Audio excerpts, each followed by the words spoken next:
Ladies and gentlemen, boys and girls, you are now in tune to the greatest podcast that's ever been created. It's the 8-Bit Clubhouse Podcast, episode 37, recorded Monday. Happy Memorial Day for those who celebrate. May 25th. Introducing your host first. He's your favorite gamer's favorite gamer. It's Hambone Johnny.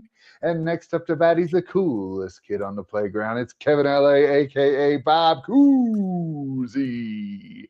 And last but most, he's the man, the myth, the legend. It's Drew. To the thousands in attendance watching live on YouTube and or Twitch, and to the millions listening on podcast services around the globe. Welcome to the club. On tonight's episode, you know what I was thinking earlier? This one, it might be a classic. This one might go down as one you will remember. I realize you forget a lot of them, but this one you're going to remember. This is going to be an instant classic because we're going to talk about what we've been playing. We're going to catch up. It feels like I haven't seen you guys in forever. We're going to catch up on what we've been doing, how our lives have been going, what's going on, what video games. We've got some listener questions. We've got what's coming up this summer. I mean, we are jam-packed, folks. I'm so excited. Guys, like I mentioned in the intro, today is Memorial Day for those who celebrate. You guys, Drew, have you doing anything fun for Memorial Day? Are you cooking out? No. I feel like all holidays you cook out on, right? Is that what you do? I'm a big cookout guy. I wish I was in New Hampshire for the weekend for a soccer tournament. So the weather's been crappy, as Hambone can probably attest to. Just raining. There was like an inch of rain yesterday. We had 2 soccer games, just standing in the pouring rain with the umbrella. And it was kind of chilly, right? It was like low 50s. It was just not a great day to be outside for about 6 hours, but yeah, it is what it is. It was a fun weekend, hanging out with the parents. We do our thing. The kids go wild and all the whole 9 yards. But yeah, I always go to these little, you go away for a little weekend. I always try to go find the local game store, right? Try to support them. Now it's find the local game store and the local Magic store, right? So at the same time, my daughter's on a Nido hunt. Drew's Hambone, your kids, they need the Nidos. Is that the thing? Is that a licensed Nido you got there? It is one. We've had this for like 2 years now before it was like an actual thing. Where then they were in every store and now every shelf. Yep. Yeah. Yep. My daughters do like the Nidos, especially Libby. The Mini Coos loves the Nidos, but she's more into the Peachy Baby slimes. Are these things? She just can't get enough. She just gets those. It's like every week she has to get a new one. So she's into the slimes, but she does like the Nidos. But yeah. Well, yeah. As you know, if you don't know, they're impossible to find nowadays. Again, when they're on the shelves, if you don't know, they're just those like squishies, right? There's like some neon ones that look like the little gel cubes. There's different shapes and sizes and colors. They're nothing special. They've been around for years. No one cared about them. I think it's like cornstarch on the inside of them or something. I'm trying to figure out like what makes them feel like that. My bet's cornstarch. So we're in New Hampshire. God bless my daughter, because it was all about Evan this weekend, right? He has all of his friends there. They're going swimming in the pool together. They're playing, we had like the whole ballroom to ourselves. They're playing mini basketball and soccer and running around like crazy and staying up late and going to the soccer games, and in between the games, hanging out and having snacks with their friends. And poor Zoe, 12-year-old girl, like, just go to the room by herself, go sit in the car during some of the soccer games as it's pouring outside. So the second night, she's like, I don't want to sit in the hotel room for 5 hours. And I was like, I don't blame you. She's like, let's go look for Nidos. And I'm like, all right. Like, I mean, back in my mind, like, we're not going to find any, but I'm going to entertain the girl. I think we went to like 8 stores. Wow. In, Target, Dollar General, some local stores. We went to like a Walgreens, CVS. She's on her phone, like, oh, it says these places might have them, blah, blah. So we went on the Nido hunt. Threw in a couple game stores along the way. Long story short, we didn't find any Nidos. When you go in the store, do you ask them, hey, do you guys have any Nidos, or do you just go looking for them? So I have been trying to get my 12-year-old daughter to do that, right? Yeah. Rochelle, like, just go to the front and say, "Do you have Nitos?" And she's like, "No, I'm just trying to look for them." I'm like, "The hell Nitos be in Walgreens?" Like, I wouldn't even know, right? It is in the toy section. Is it the front counter? I don't know. Is it an end cap? So she would go do her thing, and I'm like, "This is stupid." "Hey, buddy, do you have any Nitos?" "No, we don't have any." "Great, thanks. Let's go." Like, but I tried to get her to do it, but I think she did it at like one store. So no Nitos, but I did go to a couple of game stores, I bought some Magic cards. Um, I wanted to buy a sealed copy of Super Punch Out, but I didn't. I didn't do it. Sealed? Sealed, yeah, Not complete, but sealed. That'll sealed. run you. It That'll was, run you a Yeah, chunk of that's change expensive. there. I know. But look at these sick plushies they had. Oh, This I is saw pretty good that on our size. Discord That channel is that you should cool. Yeah. join, listener. I Yes. saw that picture of that. Yeah. So these are Mario Kart World licensed plushies. They were not cheap. This was $50. Holy moly, It Drew. was at, a specialty game store. That's you didn't, but it was like a local store. So I bought this guy, and then I'm checking out, and I go, "Hey, is that the new Yoshi game?" He's like, "Yeah, yeah, yeah." I was like, "I guess I'll grab it." So I ended up grabbing the new Yoshi Mysterious Book, whatever the hell it's called, game. Mm-hmm. I'll talk about that later. But yeah, again, spur of the moment thing. I wasn't even going to buy this game. I was like, let me support the local store. Let me get it. Very nice. So here we are. But yeah, overall, the weather sucked, but we're back home. We got home Sunday night. So, and actually, the afternoon hand ended up being a beautiful night. I was actually got out there to cut the grass, but. For those of us who are unfamiliar with the Northeast, how is New Hampshire as a state? I like New Hampshire, right? New Hampshire is great because it has that New England feel, I guess you could say. But it's great because in the winter you'll get a lot of people that go up to New Hampshire for skiing purposes. You have, it's a great. There's actually a lot to do for like kids too. They have some famous like little amusement parks called like Storyland, Santa's Village. Did you ever go up there, Hambone, for those? Yeah, I've been around there. Yeah, it's like if you live in New England, you take your kids up to those parts at some point in your life. They're just like these old school amusement parks, like kid parts. But yeah, it's a great place. It's a great place to go. Lots of stuff to do. A lot of woods, a lot of outdoor stuff you can do. Oh yeah. A lot of dudes wearing flannel, like I love it. I love it. kind of vibe. Sounds like the place for me. Yeah, duck boots. You'll find a lot of duck boots up there. Oh, yeah. Yeah. Okay. Yeah, could get wet. We weren't too far into New Hampshire. It was only like 2 hours for me. But yeah. So we were like trying to just over the border. Yeah. We didn't quite get too far into the outdoorsy stuff. But you go up north, there's you get New Hampshire, Vermont, there's just no man's lands up there. Yukon Jack, yeah. Yep. Exactly. That's where they found the Brawny paper towel guy, actually. He just was in a cabin out there. They plucked him out and they said, "We're gonna put you on some paper towels now." And he said, "Okay." Uh-huh. It was either him or Wreck-It Ralph. That was one of the two. Yeah. Hey bud, what's going on with you? What's Memorial Day weekend? Yeah, made some burgers tonight, so that was great. Oh, burgers and corn on the cob, so classic. Straight cheddar cheese on the burgers, so that was amazing. You're absolutely right. It did clear up after a rainy weekend. It was raining so much we had a kiddie pool out there from earlier in the week. We were just doing water balloons in the backyard. I left it on the patio, and it filled up like halfway between Friday night and earlier today. Wow. It was a lot of rain. That's tough to empty those things once they're filled too. Oh yeah, it was a pain in the butt, but we got it done. We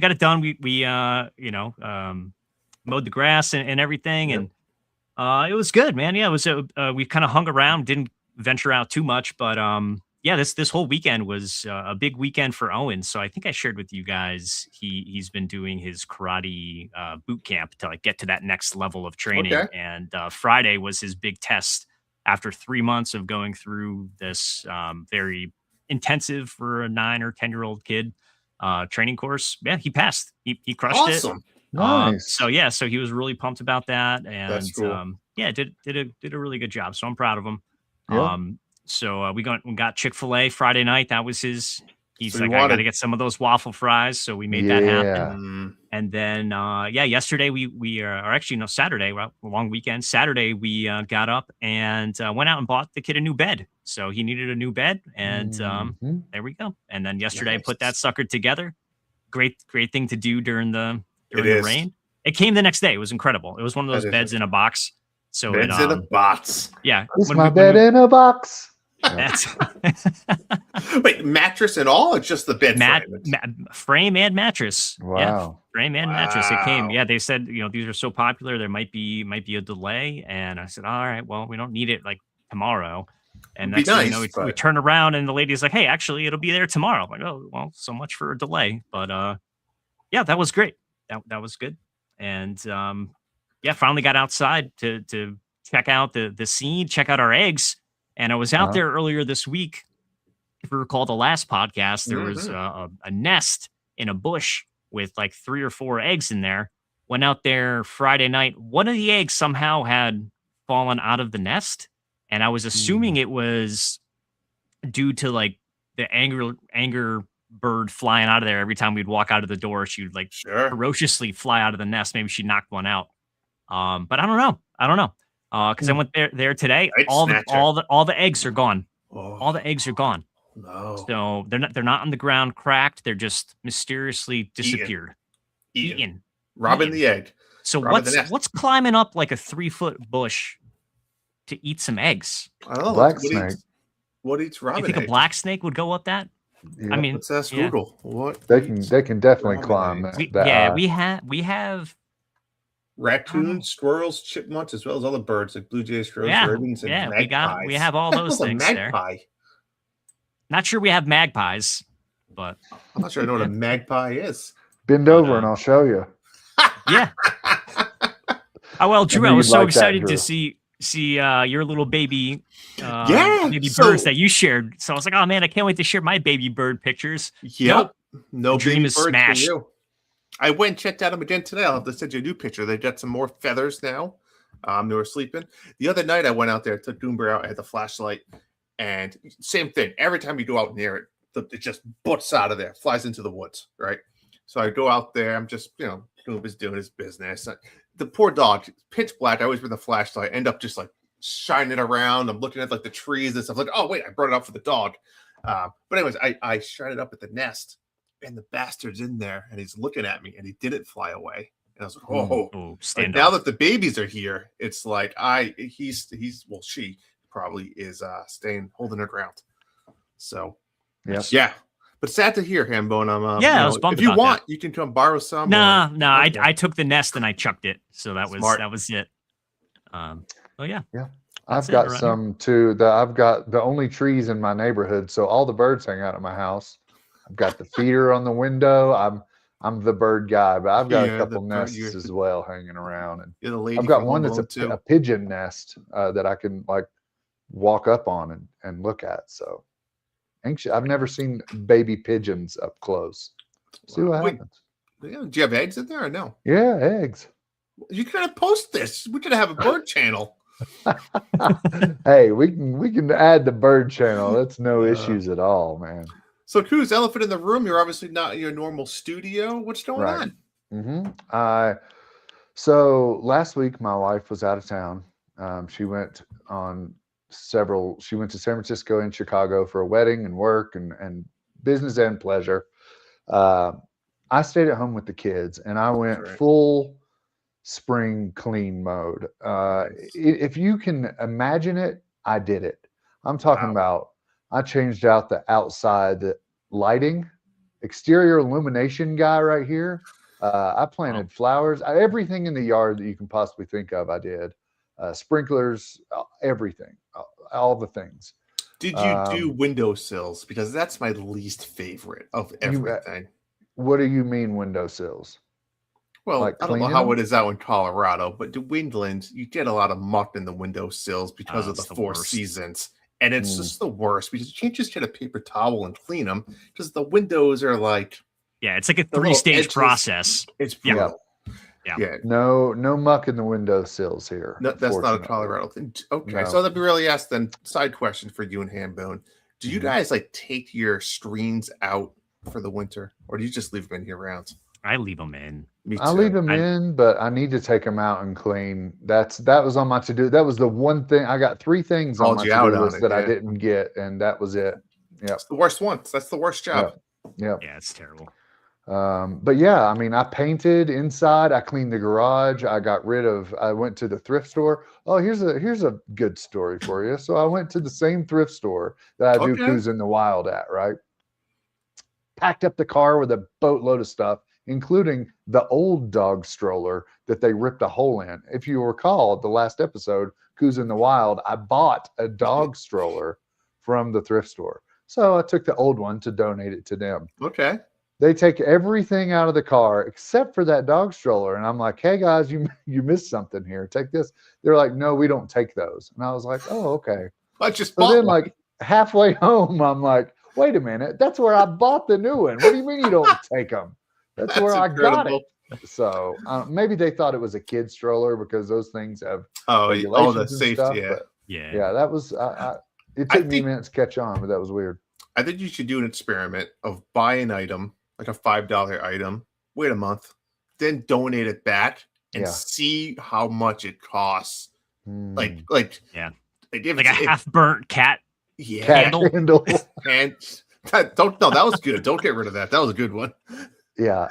And it's repaired. It's got a fixed ear now. So maybe is it worth more money now? Yeah, you might make 25 cents on that. Yeah, I might have added to the value. I'm also curious now if the stuff you donate is going to be on the shelves next time we do Coos in the Wild. Yeah, it may. I'm guessing it will. I'm guessing half of it will, and the other half are like, this is too. We're just going to throw this away. I don't know why we even took this, but it's been sitting in my garage for 6 months. The kids are like, we're going to have a yard sale. I got sick of waiting on the yard sale. My wife's family comes in later this week, so I wanted to get everything done. Got that.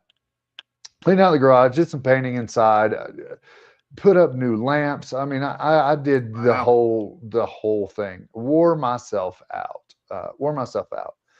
And my wife was like, what can I do for you? And I said, you know what? I would like to get away from all of you all. I'd like to go.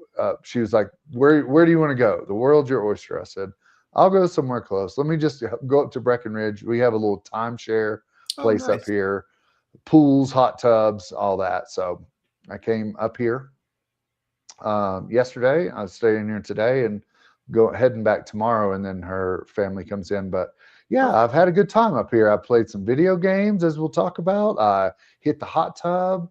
I watched some wrestling last night, opened some trading cards. Nice. I went on a 2-mile hike today with the drone and completely crashed the drone. No. And I got it on video too. So I'll have to post the Is it like drone broken or repairable? It broke one of the propellers, but it came with an extra one, so I fixed it. But nice. Yeah, it's like I was sitting on the edge of this cliff looking out over like the mountains and a lake, beautiful thing. And I'm like, I'm gonna have the drone like fly around me to like get the panorama view of me just sitting here like a badass on the side of a mountain and the views all around me. And so it takes off and starts to circle around me, hits a tree and falls into a rock. Luckily, it was only about 6 feet high, so that wasn't bad. Oh man.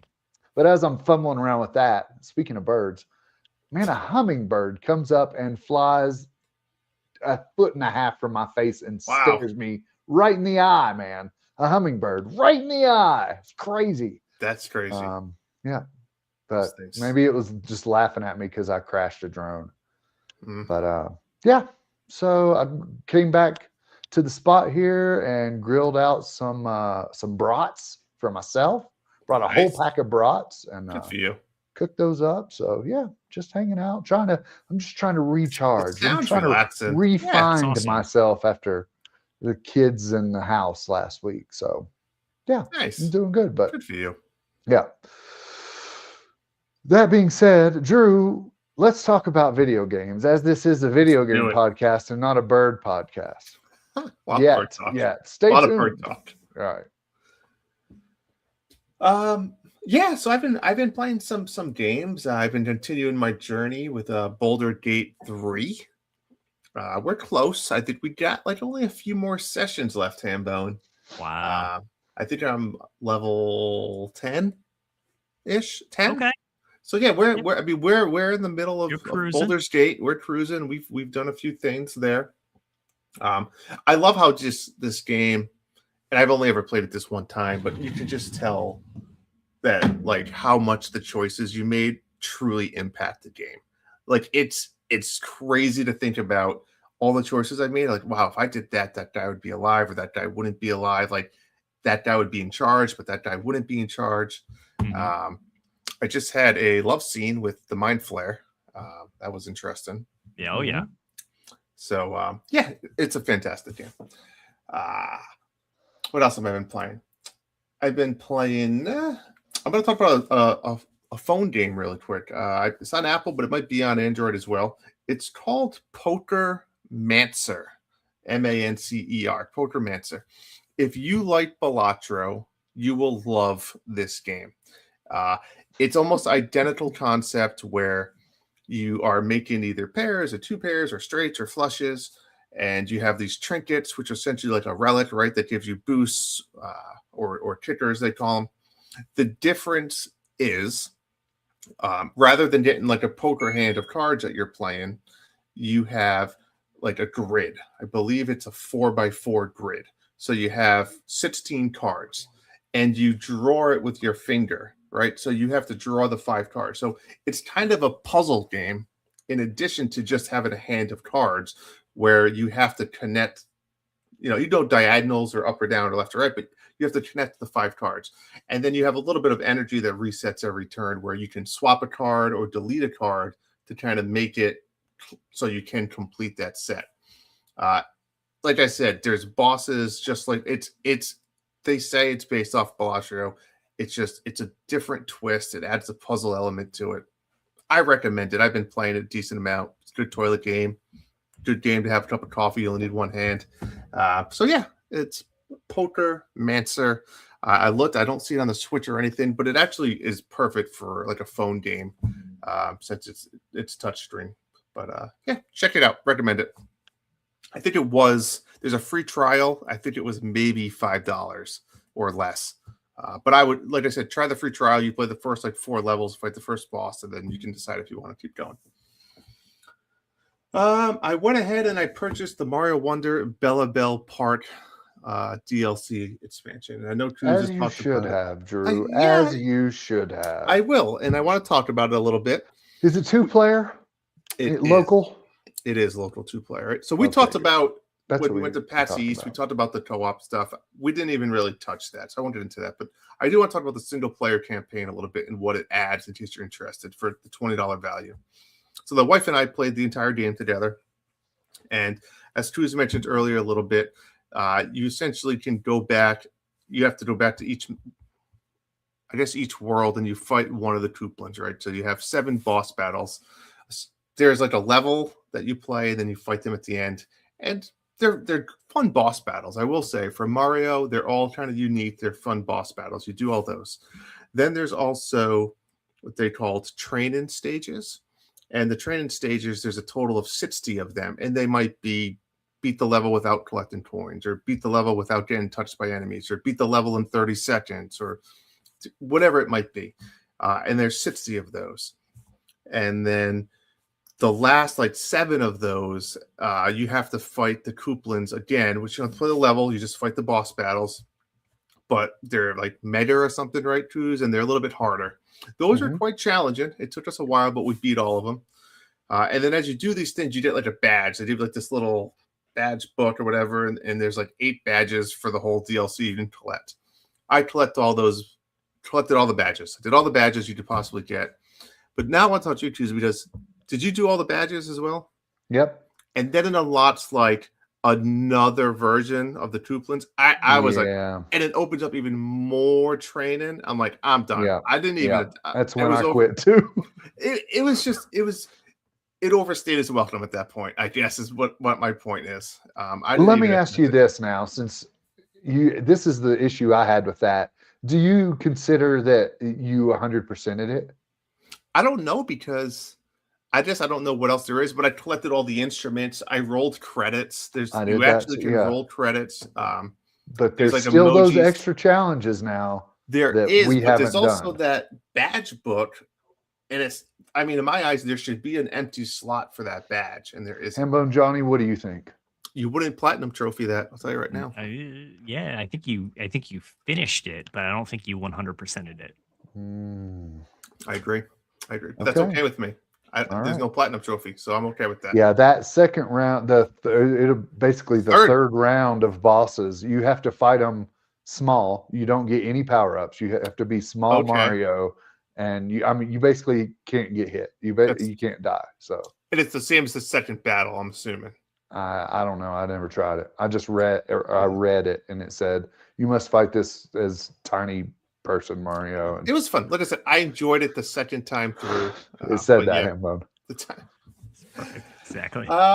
Yeah, you enjoyed it though. It was worth the $20, right? I think so. I think so too. I mean, it's Mario, right? I mean, if it wasn't Mario, it was probably more of like a $10 DLC thing, but it was Mario, right? So you're gonna pay a little extra tats on it. Did you play any more of the mini game stuff? No, I mean it was just me and Amy. The kids. Either. I think I tried once with the kids. They weren't very interested in it, so I was like, it's not really fun for two people to play those. Yeah. But so like I said, I picked up Yoshi the Mysterious Book. Mm-hmm. I'll be honest, I really bought it for Amy. I know those are more her cup of tea. Give her something to play. I think she played the first few levels. I watched. I mean, it's exactly what I thought it was going to be. Looks cool, interesting little story with Bowser Jr. and whatnot, but it just looks like a boring, childish gameplay. You know, it just wasn't doing it for me. So hopefully she'll finish it because I paid $70 for the damn game. Wow, but 70 bones for that one.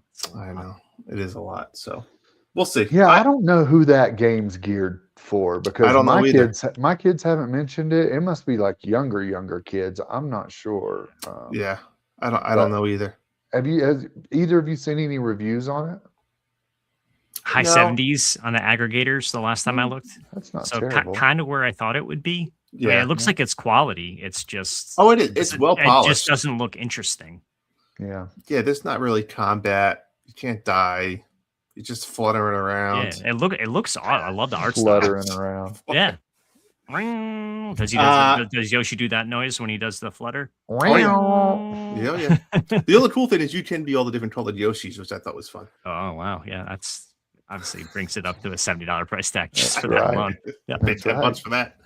All right, last thing I want to talk about: Indiana Jones and the Great Circle.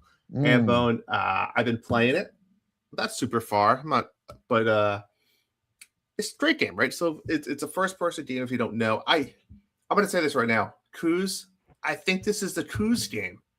I played it. I didn't like it.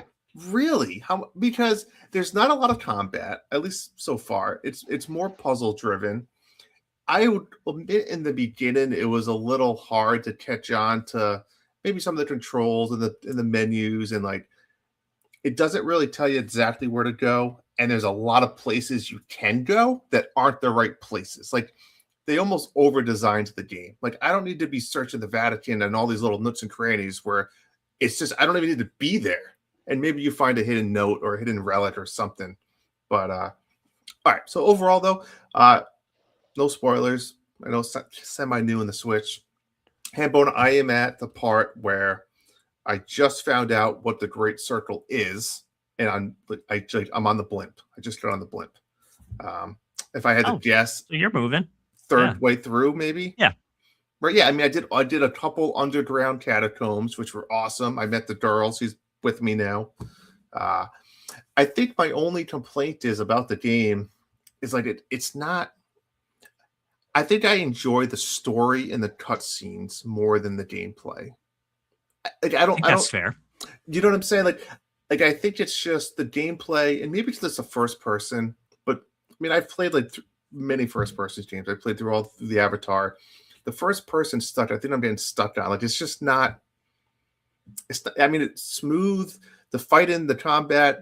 Obviously, that's not the main point of the game. But yeah, I don't know. But the story's exciting. It's thrilling. The opening scene, you play the Raiders of the Lost Ark scene, is just so much fun. I'm like, why am I playing this? And then obviously it's like a dream. But that was really cool to see. I was playing that scene, and Evan walked in the room, and he thought I was watching the movie. That's like, yeah, it looks great. It looks great on the Switch. I will say I had two issues where, you know how like the game stops responding, and you get that black screen with the white text and it shuts down. You ever have that on the Switch? Oh yeah. Like a soft. Like yeah, and I had to reload. It was like one time it was like 8 minutes earlier, which was sucks because it was like a tough part I went through. But yeah, I think my biggest complaint is probably it's a huge map, a huge world, which is great, but it's like you only really need to go one way. Like they don't, you know what I mean? And there's you can get There's lost. a lot of different side quests and stuff There that is. they introduce that you obviously they're side quests, so you don't need to be doing it. But 100% agree. Like those maps could be a little tricky, especially Rome initially is really tough to navigate around. But yeah, no, I think it's good. When I played it through, I main quested it. I got like 15 hours in, and I'm like, you know what? I'm not doing any side quests. I just did main line, and it was good. Yep. And, yeah, the menu stuff's a little confusing. Like I said, I'm really nitpicking it, right? But like even some of the menu stuff's a little nitpicky. You can hold the map up, and it will show you where to go on the map as well as on the screen. But the map takes up like 70% of the screen. And it's you're like actually holding the map. You're holding the map, and I'm trying to I feel like you only see. I was like, just lower it down a little bit, or show the map in a corner. I get it's trying to be realistic, but like just show me a mini map. I don't need the map up like that. So, but overall, like I said, the graphics on the Switch 2 fantastic, runs fantastic. The storyline is like a good Indiana Jones story. Like it's the fourth best Indiana Jones story after the original 3. Agreed. Yeah. It really is good. So yeah, that's it for me though. I think my issue with it was that it was moving pretty slow. I wanted it to move quicker, like an Uncharted game or something like that. The story seemed to be moving a little slow. Maybe I go back and put a little more time into it. I didn't put that much time into it, but maybe I give it another shot. But honestly, this may be one of those games that I could see myself watching a playthrough instead of actually playing it, because I bet the story's great, and I'm sure it is, but I just don't know if I want to put that time into controlling the story. Some of the temple puzzles are really good too. Once you get that far, there's some really unique stuff they do with the puzzle mechanics. That's cool. that was fun. Yeah, but I agree too. Like the first 2 hours, all you know is this, giant attached to your museum, and you go to Rome to find him. And it might even be like 3 or 4 hours in before you even know anything that's happening about him. That part almost needed to move along a little quicker, and that's the part I kept getting lost in the city and stuff, and it's like, where am I supposed to be going? But once I started getting through that part, it does start to pick up a little bit more. You're going in the catacombs, you start unveiling more of the story, you meet some more people. It's good. I'm enjoying it. It's not like pulling me in to the point where it's like, I want to play. It's like, I'll play it when I have time. Okay. Well, you Hambone? Yeah, kind of the game I'll play when I have time right now is Mouse PI for Hire. So I'm back on Mouse. So I picked that up middle of last month, or the day it came out, and I said, I'm really interested in this game. Looks cool. The art style and aesthetic alone drew me in. So like 3 or 4 hours in now. So I've done several of the missions. And it's good. It's a fun time. The voice acting's great. Yeah. The level design seems like, and this is nitpicky too now for me, but it seems like it's a little like long. There's extra rooms that I don't think need to necessarily be there. You're fighting the same sort of enemies, and some of the platforming and stuff that they introduce is fun, and I like that stuff. It's just each mission is like a little long in the tooth for me. But what I think really saves it are the boss battles. Have been a really fun time. So I did the mansion, and one of the other areas, and now I'm in the sewers. But my last boss battle, I fought this big alligator that had a machine gun, in an area where there was like 6 or 8 different like shipping crates. And so you'd have to like use the shipping crates to kite around and get the angle on the alligator. And that was pretty That's fun. cool. Yeah, I liked that one. And then the first boss that I remember is Robo Betty, and you fight 3 of her. But it does some unique stuff where there's like a multiple phases to the boss fight, and it gets harder and harder as you go. Like she'll shoot this laser out that's just a straight like rotating laser that you have to jump over, and then phase 2 it'll start to like speed up and slow down, and phase 3 it's like seesawing and spinning throughout the arena, and you have to dodge throughout the whole thing and pick up power-ups and do that as you go. So it's been fun. It's been a good time. It's not as drawing me in as much as I would like, but I'm having a good time with it, and I'm gonna keep pushing through. Yeah. And the rest of my games are all So sequels.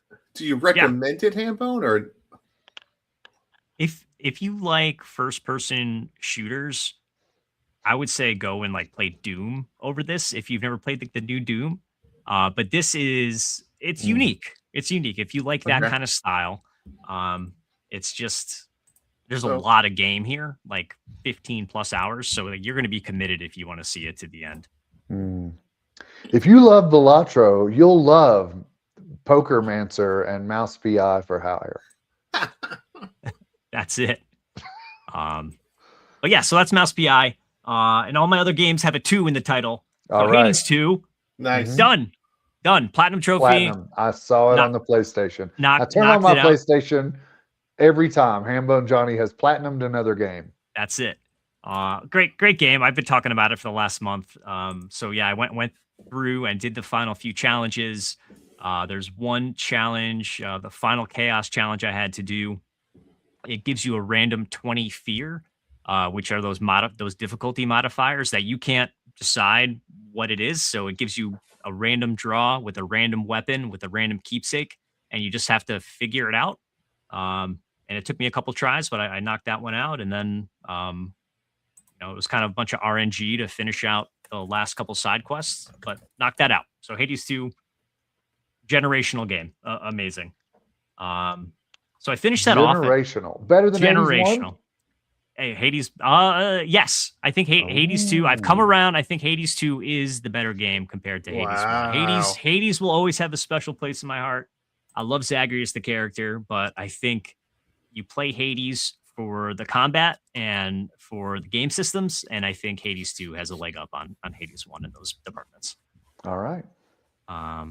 So now I've moved on, and if you recall, last year I played Dark Souls, and then I skipped Dark Souls 2, and I played Dark Souls 3. So I've come back, and don't sell me. I don't need it. I don't need to go back, Hambone. Don't sell me. Started Dark Souls 2. I started Dark Souls 2. I selected the Sword Master as my starting class because he had a scimitar and some straight sword, and he was dual wielding. So I said, "Oh, this could be cool." And then immediately I said, I need my shield back. Give me a shield." So I dropped the straight sword. Yeah. I stayed with the Sword Master, and I just found a shield and equipped that sucker. Okay. No magic, really?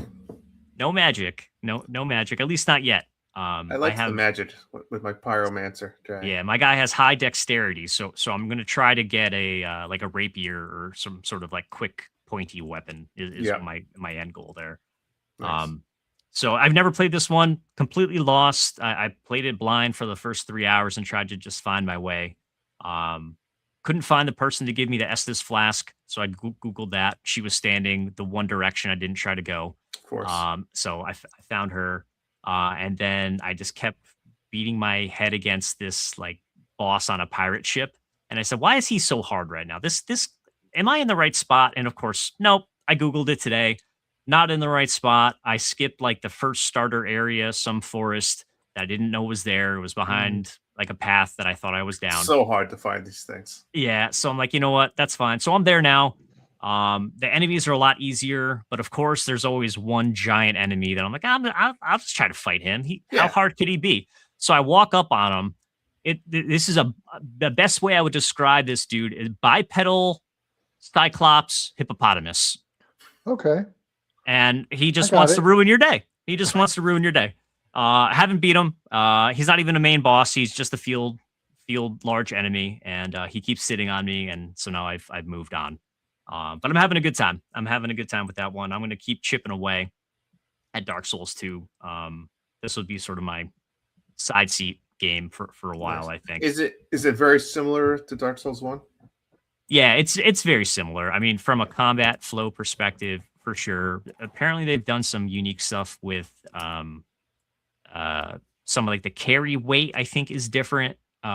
So you basically you can regular roll up to like a 70% on your carry capacity, which I think was different in Dark Souls, and you can warp right out from the get go. So that's been huge. That's game changer.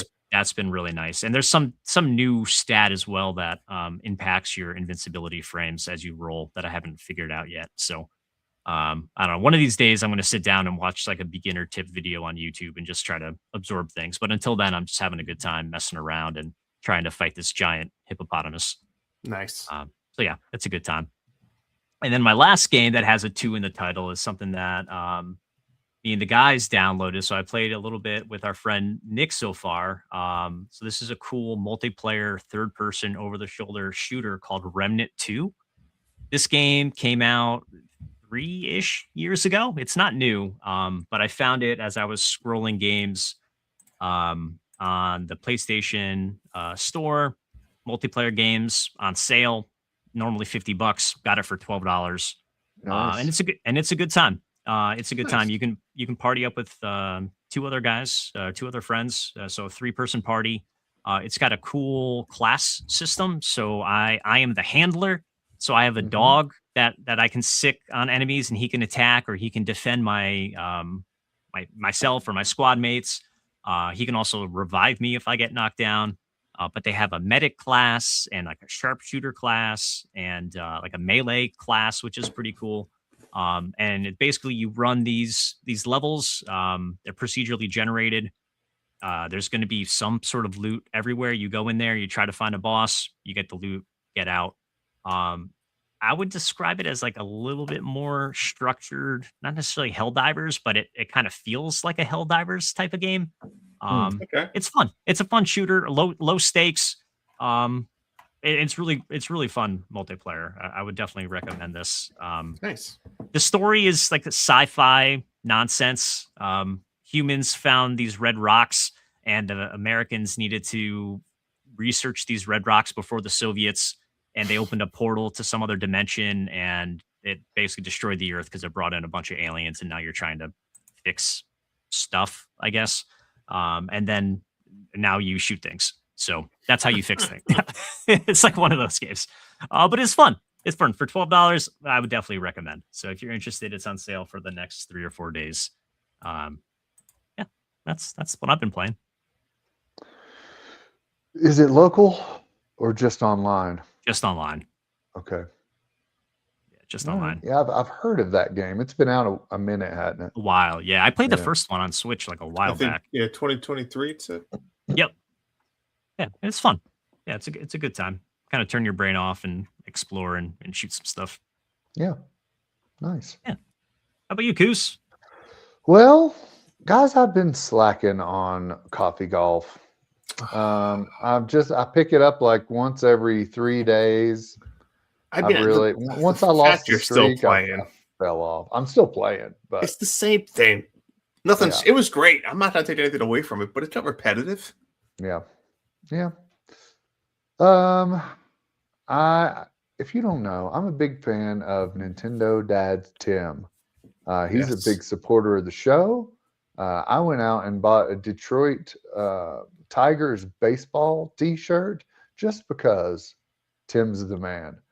And he was on our Discord and suggested 2 games. And so I just ran out and purchased them both without even Googling it, without even seeing what these games are about. Simply the Tim seal of quality. Just the Tim seal of quality. And I ran out and spent actual human monies. So before I get into those games, when I started playing video games on the Nintendo Entertainment System,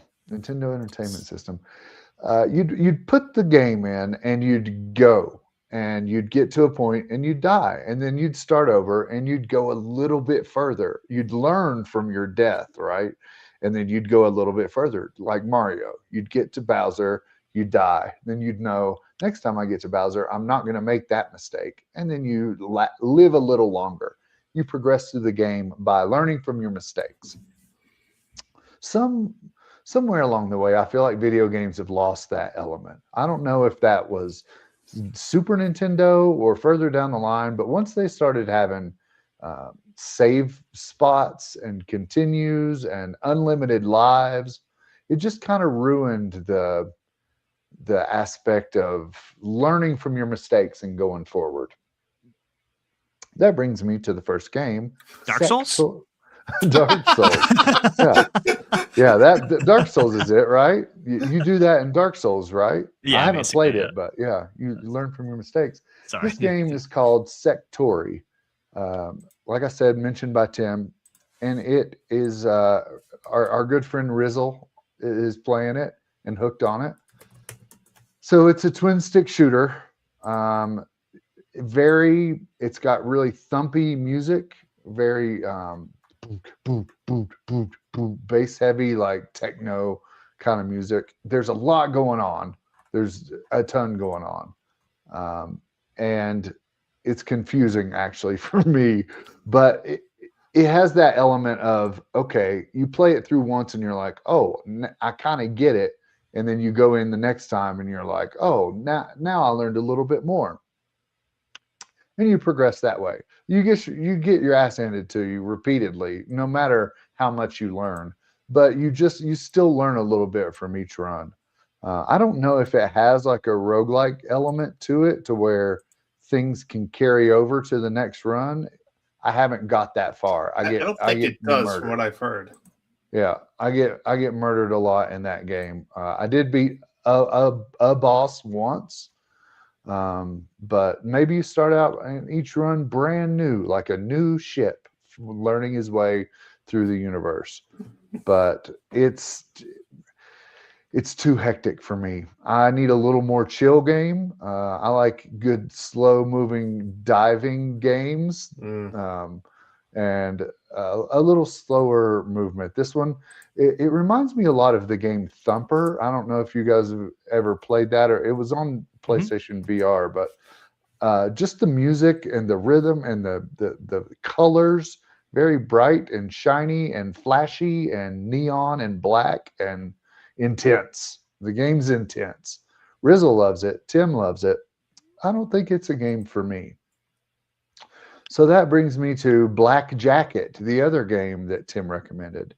And if you love Balatro and you love Mouse PI for Hire, then you will love Black Jacket, because it is just like Balatro. Well, not just like Balatro, very similar to Balatro, except you're playing blackjack instead of poker, but you're getting the power-up cards. So I guess the premise is you start out in hell and you're trying to earn money by playing blackjack to earn your way out of hell, I think is the story. But that it may have roguelike elements to it as well. I think that some of the cards may carry over into your decks. The first time I played it, I got through 3 levels, and then that was last night I played it, and I'm like, I'm pretty good at this game. I'm not really that good at blackjack in real life, but this game I've made it 3 levels. That's amazing. I didn't even make it that far in Mouse VI. So yeah, so I came back to it today and played and lost first round. So maybe I'm not that good, or maybe I just had a good first run the first time. But I enjoy it. It's a little slower paced. I don't know that I'm going to get as hooked on it as Tim did or is, and I don't know that I'm going to get as hooked on it as I did with Balatro. But if you like Balatro, you will like this. It has that same kind of hooked element. There's a lot going on that I don't understand, as far as there's different cards that are like make the opponent put it. You're always battling against another person, as you do in blackjack. In Balatro, you're kind of against the house, but this one you're against another player, and there's cards you can play to make them ante up, ante in extra chips, or cards you can play to affect their cards, affect your cards, minus points and numbers. And there's a lot of, I'm not a real big numbers guy. There's a lot of numbers going on here. But it's got a story of some sort, and it seems to be good. I think it was $15. I would recommend this game for $15, especially if you like Blatro. So go play Black Jacket if you're a gambler. And do you just play one hand at a time? So what do you mean? Like if I get 21 and you're just 18? trying to get 21. You're not having like two different game. I mean, blackjack is a much simpler game than poker, right? Mm-hmm. So to me, it just seems like if I get a 10 and a 10, like that's it. I'm done. I don't need to do any bonuses. I'm going to beat the guy to 20. Right. You know, then the guy can play a card to negate one of your 10s. Like it's like, so then you have to draw another card. Mm-hmm, and you can pocket some card, like sleeve. It's called sleeve. You can like shove an ace up your sleeve to pull out later, or any card basically you can. Okay. So if you've got, let's say you've got 15 and you draw a card and it's an 8, you could put that in your sleeve so you don't play that and bust, and try your luck with the next one. Or it's got a whole lot of different. It's not just straight up blackjack. So there's a lot of different elements that change. It kind of starts out that way, and it eases you into the mechanics of the game. But yeah, I see what you're saying. It's not that simple. And that was in my mind. I've heard Tim talk about it. I'm not hearing you talk about it. And you guys are given the good analogy of how it is. But in my mind, it was like, it's blackjack. Like, I guess I'm not thinking about, because I haven't played it. Yeah. Yeah, it introduces a lot of different elements to affect the game for sure, from just basic blackjack. Yeah. Sweet. Yeah. So I'm not going to get hooked on that, but I'll dink and dive and dodge and duck into that game occasionally. I may not hit Sectoria again. It's too intense, but I bought a game called Antro on the PlayStation, Antro, and I think it might have been on a State of Play once. Maybe it wasn't, but I've had it on my wish list for a long time, and it went on sale, and then I bought it, and it's been sitting in my library for a long time. And today I just tried it out because why not? I had some free time and thought, let's play a game to talk about on the show that I haven't played before. So Antro is that game, and I like games that have a really dystopian, futuristic, into the world kind of view. That game about cats, Stray, that game called Stray, it really, I loved the world of that game. So this game has that world. It starts out as a side-scrolling action adventure game with not any action or adventure.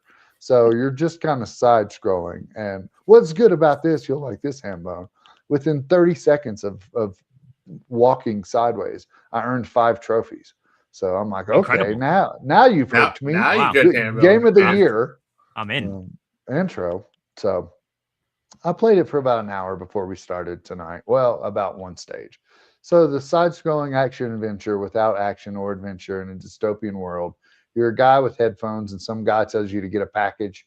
You go get the package. Robots bust in on you. You're not supposed to get the package. You jump out the window, and then it starts like a rhythm runner game. So it's running for you on the side with some rhythm aspects to some really good Spanish hip hop music, which came out of nowhere. I don't know. Incredible. Yeah, it just was like, it blew my mind how it switched formats of games. So now I'm playing a runner game and a rhythm game to some cool music and getting more trophies. Trophies just keep popping. It's not, I don't recommend this game, but I'm going to keep playing it, and I'm probably going to finish it because it seems like it's not that long. So I think I can go through it maybe in a couple hours and maybe even platinum it. Who knows if they keep throwing these trophies at me, but If you're looking for a game, don't get this one. But I'm gonna finish it. Good for you. Yeah. Incredible. I think that's all I have, guys. I don't, like I said, you guys have the notes, so Yeah, I'll take it over. but anyway, I'll real quick. Tomorrow, the 007 First Light comes out. To 26th, I believe. And I looked today for reviews, and there are none yet. What's up with that? Why aren't there any reviews for a game that comes out tomorrow? So the official date is the 29th. Okay. But is there early access review? Maybe there's early access. Review embargo. If Reddit is to be trusted, review embargo lifts May 26th at noon. So tomorrow. Okay. Maybe the pre-orders, you can play it early starting tomorrow is what I saw, maybe. But okay. Yeah, if it comes out the 29th, then 3 days before sounds right. So I was just wondering what you guys had seen about that. Do we know if there's any co-op or multiplayer, anything in this, any modes in this game? I don't think so. I downloaded it earlier today, pre-downloaded it, and it said just one single player. Okay. I think it said online too. Maybe but I'm wrong. Maybe it's the 27th. Oh, weird. I don't know. Yeah, maybe, I don't know. I feel like pre-orders get like 27. A little early access. Initial release 27th. Because my brother-in-law sent me a picture and was like, I can't wait for this game. And it was his television, and it said, this game's playable in 19 hours. And he sent me the picture today. Yeah, there's early access. I know that. Maybe that's what it is, because he pre-ordered it. Yeah, there's early access. I'm looking at it now. Yeah. Yeah, I don't know. A little that I heard from preview, a game preview, not official review, was positive. The guy had played it like 2 or 3 hours, had a really good time, seemed unique, had that Hitman sort of flair to it, but obviously styled around 007, a little bit more story forward than a little bit more open-ended Hitman stuff from what I've heard. But keep hearing things are optimized on PS Pro, PS5 Pro. So I'm planning on getting it too. So I'm pumped for that one. Okay. Yeah, I was just curious about why no reviews yet. That always scares me when they wait so long. But I guess I agree. Yeah. Oh well. What do you guys think about the pre-ordering a game to get early access? I'm sure we've talked about this on the show before. You know what? I'm okay with it. I think it's a little bonus to get your money ahead of time. And I mean, have you ever done it?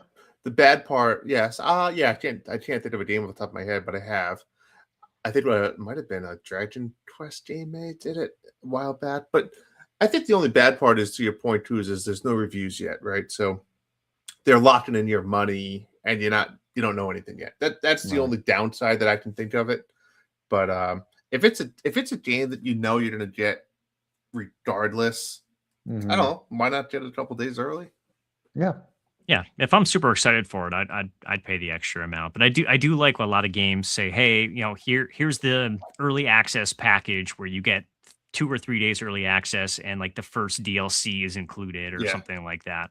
Yeah. If it's just, hey, give us an extra $15 to play 3 days early. Oh, I agree. I'm out on that. A little scuzzy. Yeah. But, I don't get it. These companies are trying to stay afloat, and if that helps them, then go for it. Okay. Yep. Drew, what's going on with the listener questions? Sure. We got 3 little topics tonight, all very, very short ones. First one is, I'm throwing a curveball out there for you guys. I propose we start an 8-bit Clubhouse book club. And what I mean by that is, I was listening to Game Scoop the other day, and you might know where I'm going with this, Hambone. I've always wanted to try the Dungeon Crawler Carl. Have you guys heard of these or read any of these books? I have. I actually downloaded the first one on Audible. So that's what I'm going to do. I'm going to download on Audible. It's only like the first book, like 13 hours to listen to it, which isn't, I mean, I'm just doing all the podcasts I listen to. You can listen to that fairly quick. So have you heard of this series, Cruz? No, you lost me when you said book club. Dungeon Crawler or audio book club. Dungeon Crawler Carl. Carl club book. It is about a a guy that gets sucked into a video game essentially. Oh, okay. But it's like real life. I don't really know because I haven't read it And it's a series, right? It's a There's series. several books out in that series, yeah. But like if he dies, he dies. Like it's not like a Nick Arcade thing. Like it's real life. Jumanji. Yeah, maybe. I don't know. But supposedly it's like, really good write-in from like a RPG point of view. So Okay. I don't know. I'm going to for it. recommend. I think I downloaded it myself tonight. I'm going to listen to it. If anyone else interested in it, maybe we give it like a month, like the end of June. If you want to read it, you can listen to it. We can do a little special episode, or we can dedicate 20 minutes to talk about it. Yeah, and do spoilers and whatnot. But yeah, no, that would be awesome. Yeah, I think if maybe even if we get folks that are interested, we can do something on Discord or whatever and record that or something. Yep, agreed. So Dungeon Crawler Carl, like I said, I think I bought it on just like Apple Books. I think it was like $21 for the audio book. So I just went and did that. Or you can go buy the hard book if you're old school and you want to read it. But I'm going to do it. I'm going to probably start tomorrow, and that's my plan. One of those reader people. Reader it looks awesome. But yeah, I've been doing a lot of Audible audiobooks through all those Hades runs and various other things that I've been playing. But yeah, I've been doing the Stormlight Archives. I don't know if you guys have been into that at all. But yeah, Brandon Sanderson's the author. He's got a ton of books, and this is the first series that I'm reading or listening to of his. Nice. And I'm on the 5th book. And they're all like 40 plus hours. I think the last one I listened to was like 62 hours. They're massive and huge. Yeah, but, that's a lot. But I've been doing it for the last like 18 months, getting through these like a little bit at a time. Definitely recommend after we get through Dungeon Crawler, Carl. That's a great series. Next on the book club list. Darth Platypus says he is in. I like it. Like a plan. Sweet. I listen when I drove around with my work. I used to listen to a lot of audiobooks. Now I don't really have time to listen to stuff, but man, my wife came in the other day and sat like a stack of 5 books down in front of me, and they were all like self-help books, and she's like, do better. Wow. So I've got 5 books on how to improve your life. I've got to get through before Dungeon Crawler Carl. But Dungeon Crawler Carl's got your name. Next time you get out there and do that yard work, that's true. That's true. Mowing the grass today. That's what I was doing. I was getting a couple chapters in. Me too. Yeah, I could do that while I'm mowing the yard instead of listening to the Spanish hip hop that I just got turned on to. Yep, that very good. Do it. All right, topic number 2 comes from a listener, Angel. Listeners asked us a question. Shout out, Angel. Have any of you thought of a badass video game idea, but there's nothing you can do about it because you're the gamer, not the creator? Mm-hmm. Cruz, why don't you go first? What's your badass idea? The year was 1987. I was it's a good year. I was I don't know if it was 87. I'm just throwing that number out, but it was around that time. I was obsessed with Mega Man 2. I mean, it was Punch Out and Mega Man 2 up to that point were neck and neck with my favorite games. But Mega Man 2 at the time that's all I thought about, all I played. Just 6th grade me or whatever grade I was in was super obsessed. And so much so that I would draw out my own stages and make my own Mega Man bosses for Mega Man 3 because they'd never make a Mega Man 3. So I was going to make it. So I drew it all out, drew the stages, invented these bosses, and I made Mega Man 3. I wish I could see what those were today. Do you remember any of the robot masters? I also loved snakes back then. I wanted to grow up and be a herpetologist and study reptiles and amphibians. So I designed a boss named Snake Man. And come to find out, I don't know if it was Mega Man 3 or 4 or 5 or 6 or 7 or 8 or 9 or 10 or 11, but Snake Man was in one of the that next came from Mega you. Mans. Yeah, so they stole my idea. They had Dr. Wiley was looking over my shoulder as I invented Snake Man, and that's the only one I can remember. That's cool. Doesn't Capcom do like a contest for every new Mega Man game where you can invent the bosses? It sounds like they should. Ran out of them. I'm pretty confident they do. And I think they select one for every game, but I could also have just made that up. Yeah, But yeah, that's my story. That's I good. invented Mega Man 3. That's So awesome. Capcom royalties. Right. All right, Hambone, which badass platinum trophy idea games you got? Yeah, man, it's so tough. There's so much that goes into a game, and I don't have a perfect idea here, but one of a couple of my favorite games growing up were Chrono Trigger and Final Fantasy X, and I love the triple tech system from Chrono Trigger, where if you power up the special bars on each of your three characters, and if you have the right characters in, they can do this like ultimate move where they all combo together and they do some massively cool thing.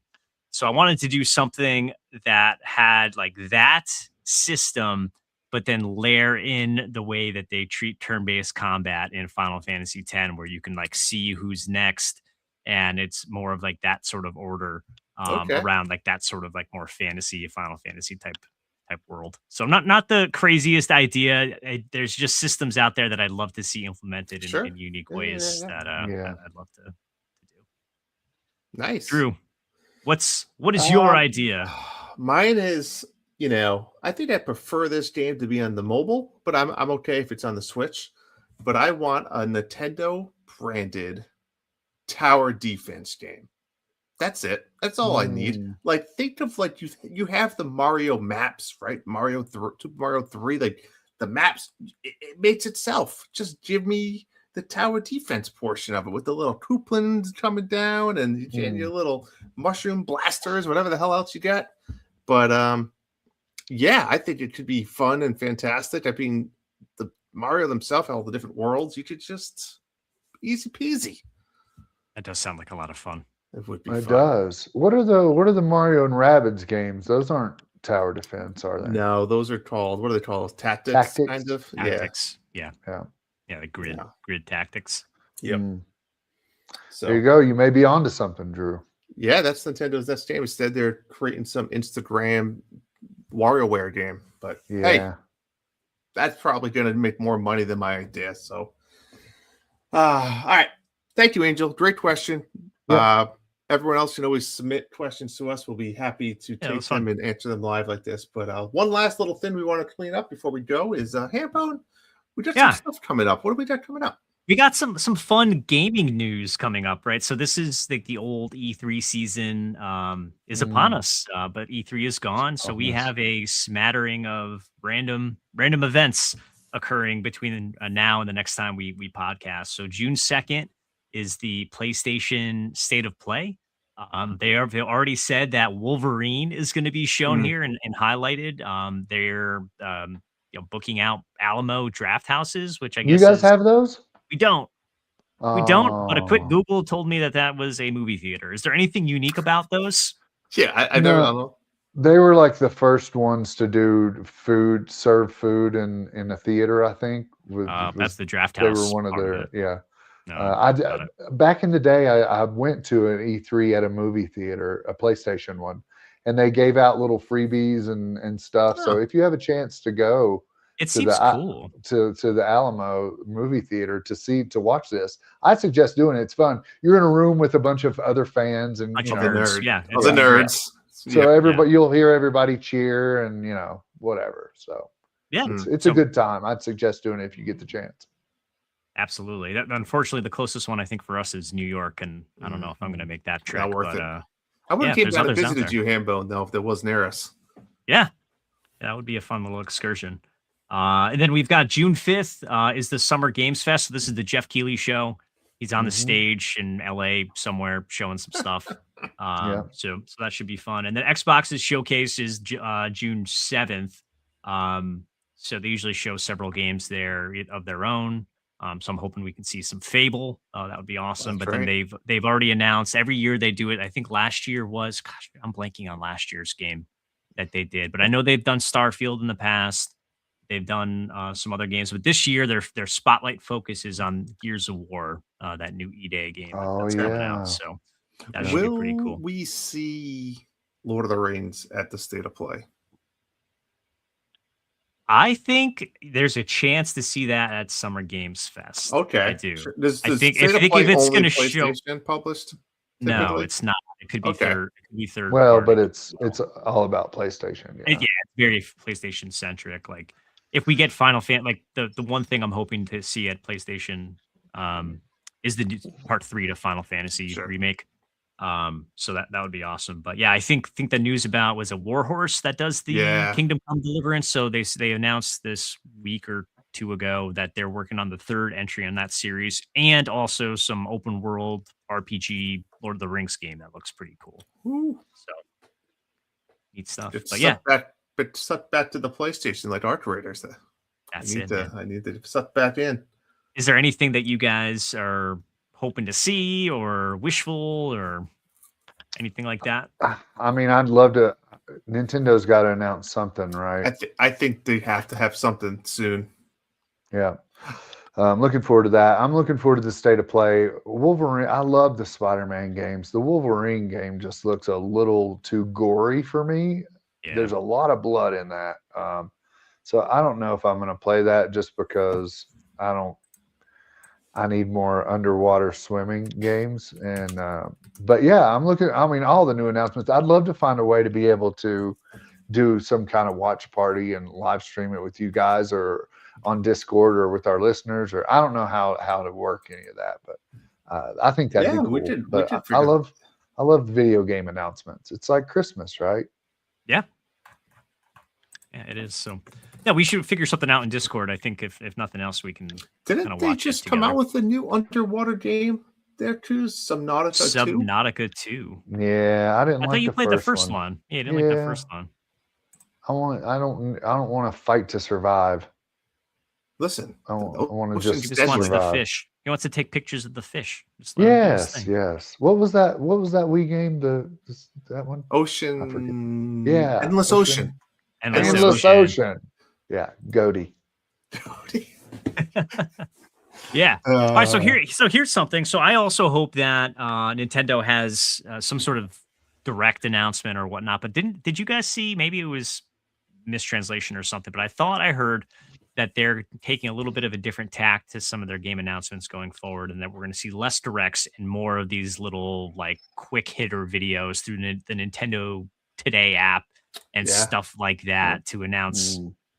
Keep us guessing, I think is the terminology that I heard. I mean, it's possible. Yoshi never was in a direct, was it? Well, yeah, it was. Yeah, it was the last one they did, I'm pretty sure. Yeah. But, yeah, Yoshi was there. I don't know. I just need Elden Ring. Yeah, I don't know. Too. I think you're right. I remember them saying something like that, Ambone. I don't like it. Me either. I don't like the little pop-ins. So. It's nice to get the trickle of news, but there's nothing like sitting down for 40 minutes and just being like, oh, what's coming next? What's coming next? And being served up the messaging like that. I think there's something special about that they're going to miss, or I'm going to miss at least. At least do once a year. The E3 time frame, or just sometime just do one, and then the rest of the year do your little pop-ins. Yeah, I can get down with that. Yeah. Maybe 2. Maybe 3. Maybe 3. Maybe once a month. Yeah. Cruz, take us home.